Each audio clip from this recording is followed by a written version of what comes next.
Hi friends, എല്ലാ കൂട്ടുകാർക്കും പുതിയൊരു വീഡിയോയിലേക്ക് സ്വാഗതം. മഴക്കാലമായാലും വേനൽക്കാലമായാലും നമ്മളെ ഒരുപോലെ ശല്യപ്പെടുത്തുന്ന ജീവികളാണ് കൊതുകും ഈച്ചയും. കെമിക്കൽസ് ഒന്നും തന്നെ ചേർക്കാതെ കൊതുകിനെയും ഈച്ചയെയും കൂട്ടത്തോടെ തുരത്തി ഓടിക്കാനുള്ള നല്ലൊരു ടിപ്പാണ് കേട്ടോ ഇന്ന് കാണിക്കുന്നത്.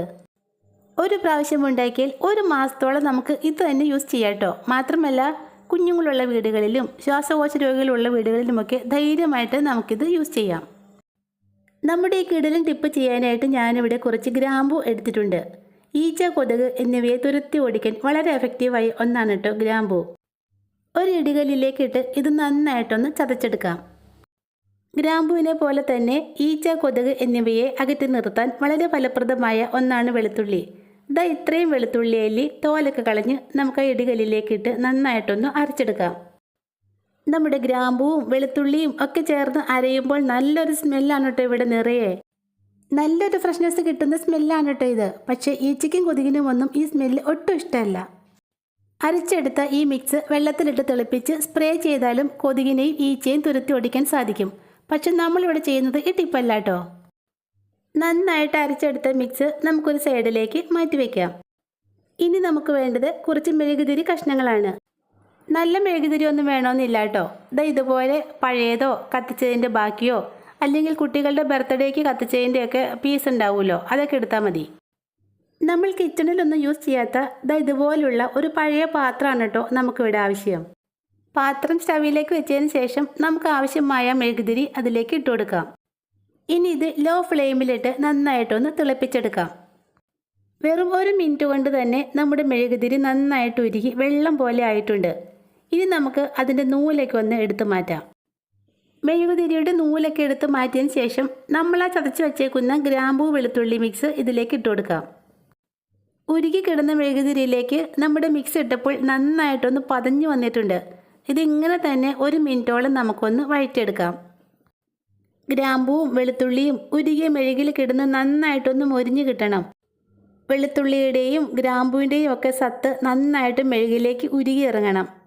പിന്നെ ഞാനിതിലേക്ക് ഒരല്പം കുന്തിരിക്കം ചേർത്ത് കൊടുക്കുന്നുണ്ട്.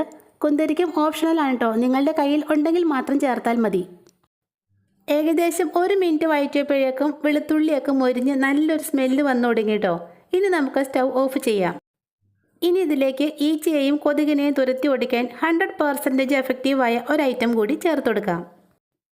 നമ്മുടെ കാപ്പിപ്പൊടിക്ക് ഈച്ചയെയും കൊതുകിനെയും തുരത്തി ഓടിക്കാൻ നല്ലൊരു കഴിവാണ് കേട്ടോ. ഞാനിവിടെ ബ്രൂവിൻ്റെ 2 പാക്കറ്റാണ് നമ്മുടെ മെഴുക് മിക്സിലേക്ക് ഇട്ട് കൊടുക്കുന്നത്. ഇനി ഇതെല്ലാം കൂടി ചേർത്ത് നന്നായിട്ടൊന്ന് ഇളക്കി മിക്സാക്കി എടുക്കാം. പിന്നെ നമ്മളിപ്പോൾ സ്റ്റൗ ഓഫ് ചെയ്ത് വെച്ചേക്കുവാണ് കേട്ടോ. നമ്മുടെ മെഴുക് മിക്സ് ഇവിടെ റെഡി ആയിട്ടുണ്ട്. ഇത് സ്റ്റൗവിൽ തന്നെ ഇരിക്കട്ടെ. സ്റ്റൗവിൻ്റെ ചൂട് കൊണ്ട് അത് ഉരുക്കി തന്നെ ഇരുന്നോളും. ഇനി നമുക്ക് വേണ്ടത് ഒരു മീഡിയം സൈസ് പപ്പായയാണ് കേട്ടോ. കൊതുകിനെ തുരത്തി ഓടിക്കാൻ വളരെ വളരെ യൂസ്ഫുള്ളായ ഒന്നാണ് പപ്പായയുടെ ഇലകളെന്ന് നമുക്ക് എല്ലാവർക്കും അറിയാവുന്ന കാര്യമല്ലേ. അതുപോലെ തന്നെ പപ്പായ വെച്ചും കൊതുകിനെ തുരത്തി ഓടിക്കാൻ പറ്റുന്ന നല്ലൊരു ടിപ്പാണ് കേട്ടോ നമ്മളിവിടെ ചെയ്യുന്നത്. പപ്പായ 2ആയിട്ടൊന്ന് മുറിച്ചെടുക്കാം. ഇനി എന്തെങ്കിലും ഒരു ചെറിയ കമ്പിലോ ഈർക്കിലിയിലോ നമ്മളെടുത്ത മെഴുകുതിരിയുടെ ഒരു നൂലെടുത്ത് അതുപോലെ ഒന്ന് ചുറ്റിക്കൊടുക്കാം. നമ്മൾ മുറിച്ചെടുത്ത പപ്പായയിൽ നിന്നും ഒരു പീസ് എടുത്ത് അത് മറിഞ്ഞു പോകാതിരിക്കാനായിട്ട് ഒരു ചെറിയ പാത്രത്തിനുള്ളിലേക്ക് ഇറക്കി വയ്ക്കാം. ഞാനിവിടെ ഒരു പീസ് ഈർക്കിലിയിലാണ് കേട്ടോ നൂല് കെട്ടിക്കൊടുത്തത്. ഇനി ഇത് നമ്മുടെ പപ്പായയുടെ ഉള്ളിലേക്ക് ഇതുപോലെ ഒന്ന് വെച്ചു കൊടുക്കാം. നൂലൊക്കെ വെച്ച് റെഡിയാക്കിയ ശേഷം നമ്മൾ ഉരുക്കി വെച്ചേക്കുന്ന മെഴുക് പപ്പായക്കുള്ളിലേക്ക് ഒഴിച്ചു കൊടുക്കാം. മെഴുക് വീണ് നമ്മുടെ കൗണ്ടർ ടോപ്പൊക്കെ വൃത്തികേടാകാതിരിക്കാൻ ഒരു ഷീറ്റ് ന്യൂസ് പേപ്പർ വിരിച്ചിട്ട് വേണം ഇതൊക്കെ ചെയ്യാൻ. പിന്നെ ഒരു കാര്യം പ്രത്യേകം ശ്രദ്ധിക്കണം, ഉരുക്കിയെടുത്ത മെഴുകിൻ്റെ വെള്ളം മാത്രമാണ് കേട്ടോ പപ്പായയുടെ ഉള്ളിലേക്ക് ഒഴിച്ചു കൊടുക്കാൻ പാടുള്ളൂ.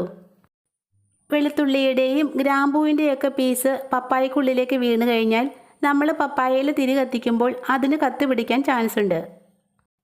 ഗ്രാമ്പൂവും വെളുത്തുള്ളിയൊക്കെ ഇട്ട് നന്നായിട്ട് തിളപ്പിച്ചപ്പോൾ അതിൻ്റെയൊക്കെ സത്ത് നമ്മുടെ മെഴുകിലേക്ക് വന്നിട്ടുണ്ട്. അപ്പോൾ ഇത് വെറും വേസ്റ്റാണ് കേട്ടോ, ഇത് നമുക്ക് കളയാം. ഉരുക്കിയെടുത്ത മെഴുക് മിക്സ് മുഴുവനായിട്ടും പപ്പായയിലേക്ക് ഒഴിച്ചു കൊടുത്തിട്ടുണ്ട്. ഇനി ഇത് തണുക്കാനായിട്ടൊന്ന് മാറ്റിവെക്കാം. ഇത് പെട്ടെന്ന് തണുത്ത് കിട്ടണമെന്നുണ്ടെങ്കിൽ ഫ്രീസറിലേക്കൊന്ന് വെച്ചാൽ മതി. ഫ്രീസറിലൊന്നും വെക്കാതെ വെറും 1 മണിക്കൂർ കൊണ്ട് തന്നെ നമ്മുടെ മിക്സ് നന്നായിട്ട് ഉറച്ച് കിട്ടിയിട്ടുണ്ട്. ഇനി നമുക്ക് ഇതിൻ്റെ മുകളിലുള്ള ഈർക്കിലി ഒന്ന് എടുത്ത് കളയാം. കെമിക്കൽസ് ഒന്നും തന്നെ ഇല്ലാതെ നമ്മുടെ natural powerful mosquito repellent ready ആയിട്ടുണ്ട്. ഇനി ഇതൊന്ന് കത്തിച്ച് നോക്കാം. ഇത് കത്തുമ്പോൾ നല്ലൊരു സ്മെല്ലാണ് കേട്ടോ ഇവിടെ നിറയെ. വെളുത്തുള്ളിയുടെയും ഗ്രാമ്പൂവിൻ്റെയും കോഫി പൗഡറിൻ്റെയും ഒക്കെ ചേർന്ന ഒരു നല്ലൊരു മണം. കൊതുകിനും ഈച്ചയ്ക്കും ഒന്നും ഒട്ടും ഇഷ്ടമില്ലാത്തൊരു സ്മെല്ലാണ് ഇവിടെ നിറയെ.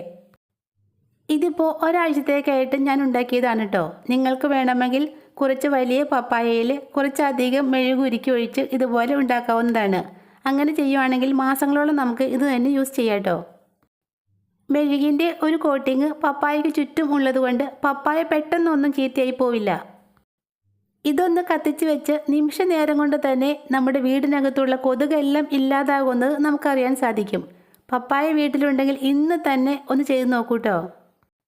പപ്പായ കൊണ്ട് കൊതുകിനെ തുരത്തി ഓടിക്കാനുള്ള മറ്റൊരു കിടിലൻ ടിപ്പാണ് കേട്ടോ ഇനി പറയുന്നത്. ഈ ടിപ്പ് ചെയ്യാനായിട്ട് നമുക്ക് വേണ്ടത് പപ്പായയുടെ കറയാണ് കേട്ടോ. കറ എടുക്കാനായിട്ട് ഞാനിവിടെ ഒരു പപ്പായ എടുത്തിട്ടുണ്ട്. ഒരു കത്തി കൊണ്ട് ഇതിൻ്റെ മുകളിൽ ഇതുപോലെ ഒന്ന് വരഞ്ഞു കൊടുക്കാം. 3-4 ഇടങ്ങളിലായിട്ട് ആഴത്തിൽ തന്നെ വരഞ്ഞു കൊടുക്കണം. നമ്മൾ വരഞ്ഞു കൊടുത്ത ഭാഗത്തൂടെ പപ്പായയുടെ കറ ഒഴുകുന്നത് കണ്ടോ? ഈ കറ നമുക്ക് ഒരു പാത്രത്തിലേക്ക് വീഴിക്കാം. തൊലിപ്പുറമേ ഉണ്ടാകുന്ന ചൊറി, ചിരങ്ങ് എന്നിവയൊക്കെ മാറ്റാനും വയറിലെ കൃമികളെയും വിരകളെയും ഒക്കെ ഇല്ലാതാക്കാനും പണ്ട് മുതൽക്കേ നമ്മുടെ മുത്തശ്ശിമാരൊക്കെ ഉപയോഗിച്ചിരുന്ന ഒരു ഔഷധമാണ് പപ്പായക്കറ. കറ മുഴുവനും പാത്രത്തിലേക്ക് വീണതിന് ശേഷം ഒരു കോട്ടൺ തുണി കൊണ്ട് നമുക്ക് ഈ പപ്പായയുടെ പുറമേ ഒന്ന് തുടച്ചെടുക്കാം. പപ്പായയുടെ കറ തുടച്ചെടുത്ത അതേ കോട്ടൺ പീസ് കൊണ്ട് നമുക്ക് ഈ പാത്രത്തിലെ കറയിൽ നന്നായിട്ടൊന്ന് മുക്കിയെടുക്കാം. തുണിയുടെ എല്ലാ ഭാഗത്തും പപ്പായക്കറ നന്നായിട്ട് പുരട്ടിയെടുക്കണം. ഇനി ഈ തുണി ഒന്ന് ഉണക്കിയെടുക്കാം. ഈച്ച, കൊതുക് എന്നിവയെ തുരത്തി ഓടിക്കാൻ വളരെ എഫക്റ്റീവായ ഒരു ടിപ്പാണ് കേട്ടോ ഇത്. പപ്പായക്കറ പുരട്ടിയ തുണി ഞാനിവിടെ ഉണക്കിയെടുത്തിട്ടുണ്ട്. ഇനി അത് ചെറിയ പീസായിട്ടൊന്ന് മുറിച്ചെടുക്കാം. മുറിച്ചെടുത്ത പീസുകൾ തിരി പോലെ ഒന്ന് തെറുത്തെടുക്കാം. ഇനി ഒരു മൺചിര അതിലേക്കോ ഒരു ചെറിയ പാത്രത്തിലേക്കോ ഒരല്പം വെളിച്ചെണ്ണ ഒഴിച്ചതിന് ശേഷം നമുക്ക് തിരിയിട്ട് ഒന്ന് കത്തിക്കാം. പപ്പായക്കറ എണ്ണയിൽ കത്തുമ്പോൾ നേരിയ ഒരു സ്മെല്ല് മാത്രമാണ് ഉണ്ടാവുന്നുള്ളൂ. പക്ഷേ ഒരൊറ്റ കൊതുകോ ഈച്ചയോ ഒന്നും നമ്മുടെ പരിസരത്തേക്ക് പോലും അടുക്കില്ല ഇത് കത്തിച്ച് വെച്ചാൽ. ഇനി കറി വയ്ക്കാനായിട്ട് പപ്പായ ചെത്തുമ്പോൾ അതിൻ്റെ കറ ഇതുപോലെ ഒരു കോട്ടൺ തുണിയിൽ പുരട്ടി ഉണക്കിയെടുത്ത് കത്തിച്ച് നോക്കൂ. നിങ്ങൾ അത്ഭുതപ്പെട്ടു പോകും. അത്രയ്ക്ക് എഫക്റ്റീവാണ് കേട്ടോ ഇത്. അതുപോലെ തന്നെ കൊതുകിൻ്റെ ശല്യം കൂടുതലുള്ള സമയത്ത് നമ്മൾ ആ ഉണ്ടാക്കി വെച്ച തുണിയിൽ നിന്നും ഒരു പീസ് എടുത്ത് കത്തിച്ച് പുകയ്ക്കാം. പപ്പായ കറ പുരട്ടിയ തുണി കത്തുമ്പോൾ ഉണ്ടാകുന്ന പുക കൊതുകിനെയും ഈച്ചയെയും അകറ്റി നിർത്താൻ വളരെ ഫലപ്രദമാണ്. അപ്പോൾ ഇന്നത്തെ ഈ ടിപ്സിൽ ഏതെങ്കിലും ഒന്ന് നിങ്ങൾക്ക് യൂസ്ഫുള്ളായി തോന്നുവാണെങ്കിൽ മറക്കാതെ ഈ ചാനൽ ഒന്ന് സബ്സ്ക്രൈബ് ചെയ്തേക്കണേ. താങ്ക്